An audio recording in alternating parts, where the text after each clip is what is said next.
Isang mapagpalang umaga po sa tanghaling ito. Buhay po ba ang Diyos? Kamusta po kayo? Papuri at pasasalamat po sa ating dakilang Ama sa panibagong araw na muli po ay pinagkaloob po niya sa atin na muli ay inakay po niya tayo sa dakong ito. Amen po ba? Naalala ko lamang po nung ako po ay isang tagasunod.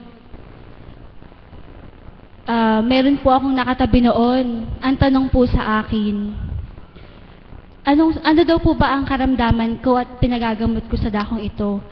Ang tugon ko po, sabi ko po, magaling na po ako, wala na po akong sakit. Ang sagot po niya sa akin at katanungan pa rin po niya, ano pang ginagawa mo dito? Wala ka na palang sakit.